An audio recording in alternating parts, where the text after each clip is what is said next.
Hey guys, today we're in the book of Judges, chapter 12. So Japheth has sacrificed his only child, his only daughter, but now he is the leader of Gilead. Remember, the east side of the promised land, right? East side of the Jordan, of the river. And then it says in chapter 1, in verse 1, of chapter 12, the men of Ephraim were called to arms, and they crossed the Zephon, and he said to Japheth, why did you cross over to fight against the Amorites and did not call us to go with you? We've seen this before, right? You remember back in chapter 8, Gideon had to deal with the tribe of Ephraim. Once again, after the war is over, Ephraim comes and they're mad. How come you didn't call us? They wanted the glory. They wanted the credit. They wanted to say that they've done something, right? And this it happened to Gideon, and now it's happened to Japheth. But notice what Japheth says in verse 2. When I called you, you did not save me from their hand. Japheth had called them, but they didn't come. They didn't help. They wanted all the glory and none of the work, right? He said, I did call you and you didn't come. You did nothing, right? So we had to do what we had to do. We had to go down and defend our women and our children, and we had to take care of the business.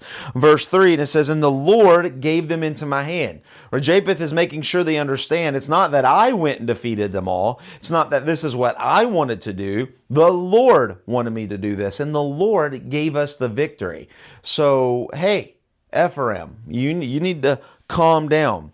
But they didn't calm down. They just got more angry, and they went up to war against the Gilead. So now you have Israel tribe against Israel tribes, right? So now you have intertribal fighting.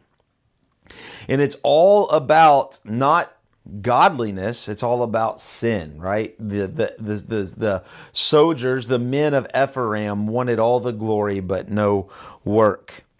And so as they're fighting, and you can imagine they all kind of look the same, right? They're all Hebrews, they're all descendants, they're all in the same land, they're all going to kind of look the same. And it's a funny part of the story. Once again, these little funny things just give us absolute truth that the Bible is real. They're fighting and they capture somebody and they say, hey, are you from Gilead or are you from Ephraim? And they say, oh, we're from Gilead, right? Because they couldn't really tell one another apart. And it says, they said to them, then say Shibboleth, right? Shibboleth. It means a flowing stream. It's just a normal word. Say it. But because they had a different dialect, being on the west side of the Jordan, right? Hundreds of years have passed. Language has kind of changed a little bit. And so they couldn't say it. They couldn't say Shibboleth, but they would pronounce it Sibboleth. They couldn't say shh. They say s, right? And so as soon as they said it wrong, they knew that they were from Ephraim and they killed them. We find out that those on the east side of the Jordan killed 42,000 men and soldiers of Ephraim, right? So that's almost the whole tribe, right? This almost wipes them out. And Japheth judged for 6 years. And then after that, we see 3 minor judges, right? Japheth was a major judge. Now we have 3 minor judges. We have Azban, we have Elon, and we have Abdon. And so you can see here that that Isban judged for 7 years, Elon judged for 10 years, and Abdon judged for 8 years. Just some minor judges of what's going on, right? So once again, what do we know, right? What do we know?